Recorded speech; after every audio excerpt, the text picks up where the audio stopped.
Hello दोस्तों, good morning. स्वागत है आपका अपने चैनल सत्येंद्र स्टडी आईक्यू में। तो आज ऊष्मा चैप्टर का कुछ नए क्वेश्चन आज आपके इस वीडियो में रखे गए हैं, जो हर एग्ज़ाम में किसी न किसी बार ज़रूर पूछे गए हैं। तो आइए चलते हैं अपने पहले क्वेश्चन पर। तो पहला क्वेश्चन है, किसी कृष्णिका के एकांक पृष्ठीय क्षेत्रफल से प्रति सेकेंड विकिरण ऊर्जा उसके परम ताप के चतुर्थ घात के अनुक्रमानुपाती होती है। यह नियम किसका है?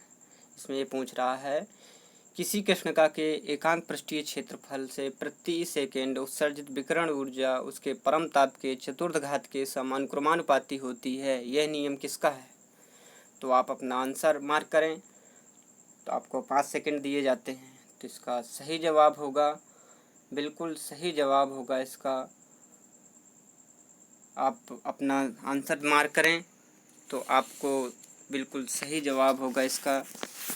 न्यूटन का शीतलन नियम है, सॉरी स्टीफन का नियम है। ऑप्शन नंबर सी बिल्कुल सही जवाब होगा। तो चलते हैं नेक्स्ट क्वेश्चन पर। स्टीफन का विकिरण नियम कौन सा है? स्टीफन का विकिरण नियम कौन सा है?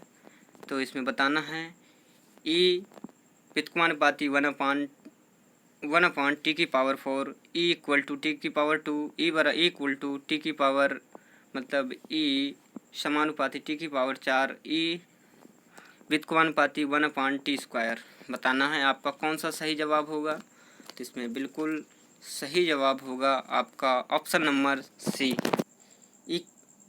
ई समानुपाती टी की पावर 4। तो नेक्स्ट क्वेश्चन पर चलते हैं। किसी वस्तु के ठंडे होने की दर वस्तु तथा उसके चारों ओर के माध्यम के तापांतर के अनुक्रमानुपाती होती है। यह नियम किसका है? आपको अपना जवाब हमें कमेंट बॉक्स में शेयर करें या अपने मन में सोच लें और अपना स्कोर ज़रूर हमें शेयर करें, कितना आपका स्कोर हुआ है। तो इसका सही जवाब होगा ऑप्शन नंबर ए। इसमें ऑप्शन नंबर ए बिल्कुल सही जवाब होगा। न्यूटन का शीतलन नियम है, न्यूटन का शीतलन नियम। सेकेंड क्वेश्चन, नेक्स्ट क्वेश्चन पर चलते हैं। न्यूटन का शीतलन नियम लागू तभी होता है जब, बताना है, ताप में बहुत अंतर होता है, यह ताप में बहुत कम अंतर होता है, यह ताप के अंदर पर निर्भर नहीं करता, या इनमें से कोई नहीं। तो आप अपना आंसर मार्क करें, आपका आंसर कौन सा सही होगा। ऑप्शन ए बिल्कुल सही जवाब होगा। ताप में जब अंतर बहुत ज़्यादा ना हो, मतलब बहुत कम हो, तभी न्यूटन का शीतलन नियम लागू होता है। नेक्स्ट क्वेश्चन पर चलते हैं। गर्म जल 90 डिग्री से 80 डिग्री तक ठंडा होने में 10 मिनट लेता है, तो 80 डिग्री से 70 डिग्री सेंटीग्रेड तक ठंडा होने में क्या समय लेगा? आपको समय बताना है। तो यदि आप हमारी ये सीरीज लगातार पढ़ते रहेंगे तो ये सभी क्वेश्चन ग्रुप डी एनटीपीसी में 100% फंसने वाले हैं। तो बिल्कुल सही जवाब है, 10 मिनट से अधिक समय लगेगा। ऑप्शन नंबर सी बिल्कुल राइट जवाब होगा। नेक्स्ट क्वेश्चन है, थर्मस फ्लास्क, जो थर्मस फ्लास्क होता है उसके आविष्कारक कौन है? इन्वेंटर। तो आपका सही जवाब होगा option number A Dewar, option number A Dewar. तो नेक्स्ट क्वेश्चन पर चलते हैं। नेक्स्ट क्वेश्चन है, थर्मस फ्लास्क में ऊष्मा का क्षय रोका जा सकता है संवहन से, विकिरण से, चालन से, चालन संवहन विकिरण तीनों से। तो आप अपना सही जवाब हमें कमेंट बॉक्स में या फिर हमें ऑफलाइन शेयर कर सकते हैं। तो इसका सही जवाब होगा ऑप्शन नंबर डी, चालन संवहन विकिरण तीनों से रोका जा सकता है। नेक्स्ट क्वेश्चन है, थर्मस फ्लास्क की आंतरिक दीवारें चमकीली होती हैं, क्यों? आप अपना आंसर मार्क करें कि थर्मस फ्लास्क की आंतरिक जो दीवारें होती हैं वो चिकनी क्यों बनाई जाती हैं। तो इसलिए बनाई जाती हैं कि चालन द्वारा होने वाली हानि, ऊष्मा हानि को रोकने के लिए, चालन द्वारा होने वाली ऊष्मा हानि को रोकने के लिए, विकिरण द्वारा होने वाली ऊष्मा हानि को रोकने के लिए, संवहन द्वारा होने वाली हानि को रोकने के लिए, इनमें से कोई नहीं। तो चालन द्वारा होने वाली हानि को रोकने के लिए। नेक्स्ट क्वेश्चन पर है, थर्मस फ्लास्क तरल पदार्थों को लंबे समय तक गर्म रखता है, क्योंकि ये क्यों ऐसा करता है? जो थर्मस फ्लास्क होता है अपना, जिसमें हम पानी रखते हैं या कोई हम ये मान सकते हैं कि उसमें हम यदि कोई भी ऐसी सामग्री लिक्विड में रखें जो हमें गर्म या ठंडा बहुत अधिक समय तक रखे तो उसमें एक ऐसा क्या होता है। तो ऑप्शन सी है सही जवाब कि इसमें चमकदार आंतरिक दीवार और बाह्य आवरण की दो ही दीवारें ऊष्मा को निकलने से या प्रविष्ट होने से रोकती हैं। ऑप्शन नंबर सी बिल्कुल सही जवाब होगा। नेक्स्ट क्वेश्चन पर चलते हैं। किसी विधि से ऊष्मा स्थानांतरण को न्यूनतम करने के लिए थर्मस फ्लास्क की दीवारों पर कलाई की जाती है। तो आपको ऑप्शन बताना है चालन के लिए, संवहन के लिए, विकिरण के लिए या इनमें से सभी। इसका सही जवाब होगा इनमें से सभी।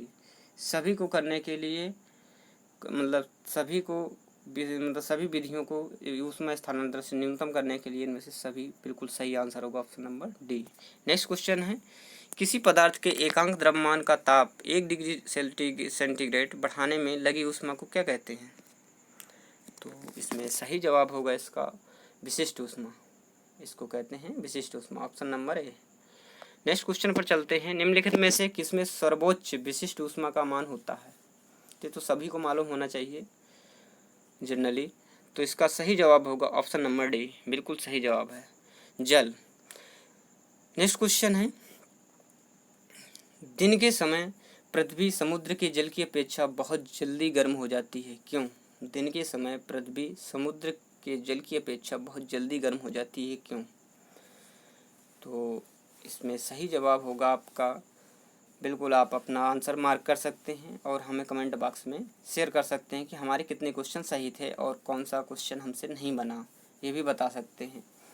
तो बिल्कुल इसका सही जवाब होगा ऑप्शन नंबर सी, बिल्कुल सही जवाब होगा इसमें ऑप्शन नंबर सी, जिसमें जल की विशिष्ट ऊष्माधारिता काफ़ी अधिक होती है, इसीलिए समुद्र का जल की अपेक्षा पृथ्वी पहले गर्म हो जाती है। नेक्स्ट क्वेश्चन है मोटर गाड़ी के रेडिएटर को ठंडा करने के लिए पानी का व्यवहार किया जाता है, कैसा किया जाता है, ये अपना क्वेश्चन है, बताना है। पानी की विशिष्ट ऊष्मा अधिक होती है, पानी का घनत्व कम होता है, पानी सस्ता होता है, बिल्कुल गलत। ये ऑप्शन नंबर बिल्कुल सही, ऑप्शन नंबर ए बिल्कुल सही है। इसकी विशिष्ट ऊष्मा अधिक होती है, इसीलिए इसको यूज करते हैं ठंडा करने के लिए रेडिएटर को।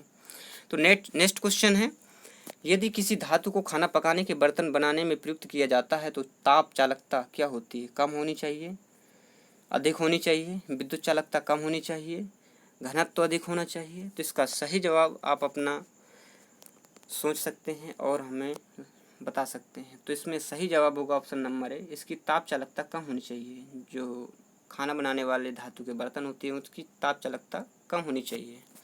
नेक्स्ट क्वेश्चन है निम्नलिखित में से कौन ऊष्मा का सबसे अच्छा सुचालक है। ठंडा जल, गर्म जल, समुद्र का पानी, आश्रित पानी। इसमें सही जवाब होगा ऑप्शन नंबर सी, समुद्र का जल। नेक्स्ट क्वेश्चन है आणविक संगठन के द्वारा ऊष्मा संप्रेषण क्या कहलाता है। तो आणविक संगठन द्वारा ऊष्मा संप्रेषण कहलाता है संवहन, ऑप्शन नंबर बी बिल्कुल सही जवाब होगा। नेक्स्ट क्वेश्चन है निम्नलिखित द्रवों में से कौन सा ऊष्मा का बहुत अच्छा चालक है। पारा, पानी, ईथर, बेंजीन। तो इसमें सही जवाब होगा आपका पारा। नेक्स्ट क्वेश्चन है सूर्य विकिरण का कौन सा भाग सोलर कुकर को गर्म कर देता है। तो पराबैंगनी किरण, परावरक्त किरण, कास्मिक किरण या प्रकाशीय किरण। तो इसका सही जवाब होगा ऑप्शन नंबर बी, अवरक्त किरण, जो सौर कुकर को गर्म करने में मदद करता है। नेक्स्ट क्वेश्चन है शीतकाल में कपड़े हमें गर्म रखते हैं, क्योंकि ये ऐसा क्यों होता है जो शीतकाल में हमें कपड़े गर्म रखते हैं। तो इसका सही जवाब होगा ऑप्शन नंबर डी, शरीर की ऊष्मा को बाहर जाने से रोकते हैं, इसलिए हमारा शरीर गर्म बना रहता है। नेक्स्ट क्वेश्चन है आपका धूप से बचने के लिए छाते में रंग का संयोजन कैसा होना चाहिए। जो हम छाता लगाते हैं धूप में लगाते हैं तो वो कैसा होना चाहिए, ऊपर काला नीचे सफ़ेद, ऊपर सफ़ेद नीचे काला, ऊपर व नीचे दोनों काला, ऊपर व नीचे दोनों सफ़ेद। तो आपका सही जवाब होगा ऑप्शन नंबर बी, ऊपर सफ़ेद नीचे काला, बिल्कुल सही जवाब होगा option number B. Next question पर चलते हैं अफ्रीका के काली त्वचा वाले व्यक्ति ब्रिटेन की सफ़ेद त्वचा वाले व्यक्तियों की तुलना में उन्हें क्या महसूस अधिक होता है। गर्मी महसूस अधिक होती है, यह कम गर्मी महसूस होती है, या समान गर्मी महसूस करते हैं, या गर्मी महसूस नहीं करते हैं। तो इसमें सही जवाब होगा वो अधिक गर्मी महसूस करते हैं। अफ्रीका की काली त्वचा वाले लोग ब्रिटेन के सफ़ेद त्वचा वाले लोगों की अपेक्षा अधिक गर्मी महसूस करते हैं। इसका सही जवाब ऑप्शन नंबर ए होगा। नेक्स्ट क्वेश्चन पर चलते हैं। कह रहा है सुबह का सूरज इतना गर्म नहीं होता जितना दोपहर का, क्यों? बताना है आपको क्यों नहीं ऐसा होता। तो इसका सही जवाब होगा सुबह के समय सूरज की किरणें जो होती हैं अंतरिक्ष में अधिक दूरी तय करनी पड़ती है, इसलिए उनकी जो ऊर्जा होती है वो ख़त्म हो जाती है, फोटान की ऊर्जा ख़त्म हो जाती है वहाँ तक जाते जाते, और उतनी गर्मी हमें महसूस नहीं होती है। तो नेक्स्ट क्वेश्चन पर चलते हैं। काले वस्त्रों के मुकाबले श्वेत वस्त्र शीतल होते हैं, क्यों?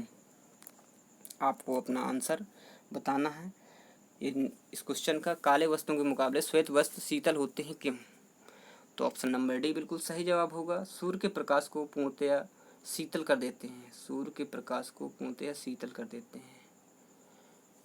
काले वस्त्रों के मुकाबले श्वेत वस्त्र शीतल होते हैं, क्यों? तो इसका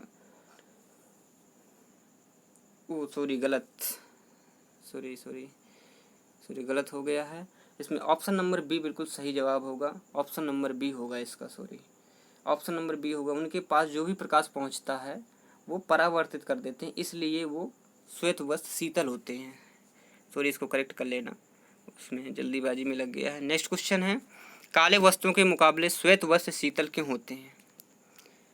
तो आपको बताना है काले वस्त्रों के मुकाबले, तो ये वही क्वेश्चन रिपीट हो गया है। तो इसमें सही जवाब होगा आपका बिल्कुल बी ऑप्शन, बिल्कुल सही जवाब होगा आपका बी ऑप्शन, बिल्कुल सही जवाब होगा। इसमें उनके पास जो प्रकाश पहुंचता है उसे वो परावर्तित कर देते हैं। नेक्स्ट क्वेश्चन पर चलते हैं। ऊनी कपड़े सूती वस्त्रों की अपेक्षा गर्म होते हैं, क्यों? ये ताप के अच्छे शोषक होते हैं, ताप के अच्छे वितरक होते हैं, सूती वस्त्रों से भारी होते हैं, ताप के अच्छे रोधक होते हैं। तो बिल्कुल सही जवाब होगा ऑप्शन नंबर डी इसका, कि ताप के अच्छे रोधक होते हैं। ये ताप अंदर के ताप को बाहर नहीं जाने देते, इसलिए सूती वस्तुओं की अपेक्षा ऊनी कपड़े हमें गर्म महसूस करते हैं।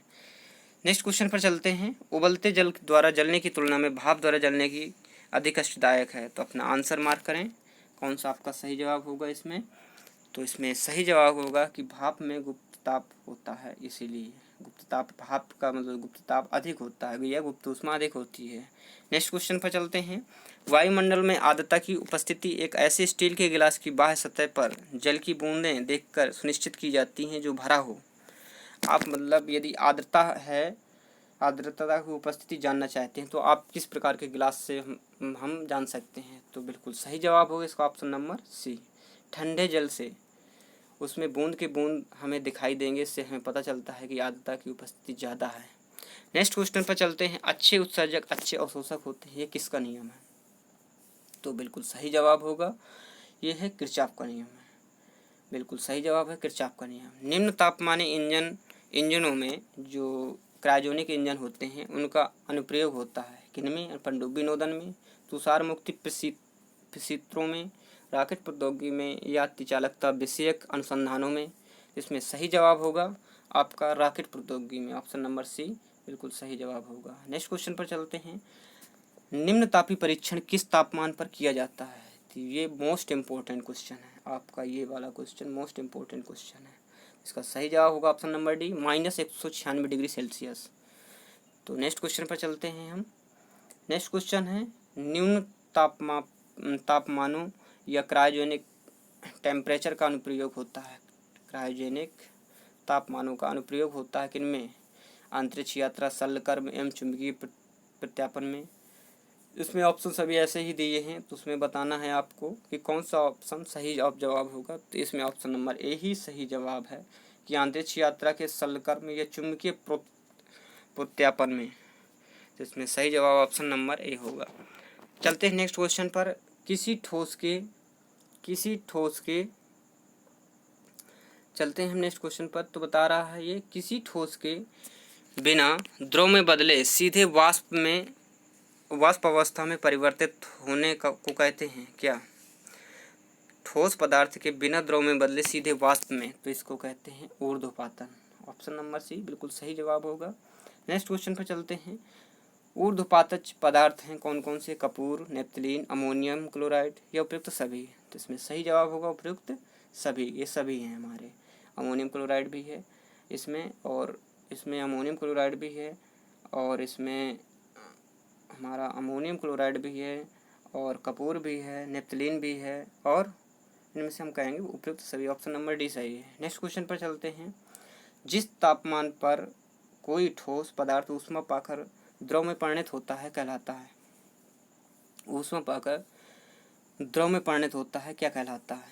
तो हम उसको कहते हैं, क्या कहते हैं? गलनांक। ऑप्शन नंबर बी बिल्कुल सही जवाब होगा। नेक्स्ट क्वेश्चन पर चलते हैं। जिस ताप पर कोई द्रव ऊष्मा पाकर वाष्प में बदलता है क्या कहलाता है? तो इसमें कहेंगे हम उसको क्वथनांक। ऑप्शन नंबर सी बिल्कुल सही जवाब होगा। नेक्स्ट क्वेश्चन पर चलते हैं। शुद्ध पदार्थ में कोई अन्य पदार्थ मिला देने पर उसके गलनांक पर क्या प्रभाव पड़ता है? तो उसका गलनांक इसमें घट जाता है। गलनांक पर क्या प्रभाव पड़ेगा? वो घट जाएगा। नेक्स्ट क्वेश्चन है। मिश्र धातुओं के गलनांक उनके अवयवी धातुओं की अपेक्षा क्या होते हैं? उच्च होते हैं, निम्न होते हैं, बराबर होते हैं? इनमें से कोई नहीं, तो निम्न होते हैं। इसमें सही जवाब ऑप्शन नंबर ए होगा। नेक्स्ट क्वेश्चन है। द्रव से वाष्प में पदार्थ के अवस्था परिवर्तन को कहते हैं? द्रव से वाष्प में पदार्थ के अवस्था परिवर्तन को कहते हैं। तो इसका बताइए ऑप्शन नंबर क्या सही होगा? तो इसका ऑप्शन नंबर सही होगा बी, वाष्पन। द्रव से वाष्प में परिवर्तित होते हैं तो वाष्पन कहते हैं। तो गाइस ये रहे आपके क्वेश्चन। तो ये सीरीज़ आज की मोस्ट इम्पोर्टेंट सीरीज़ है, और हम इस सीरीज़ में आज बहुत ही इम्पोर्टेंट ऊष्मा के क्वेश्चन लाए थे।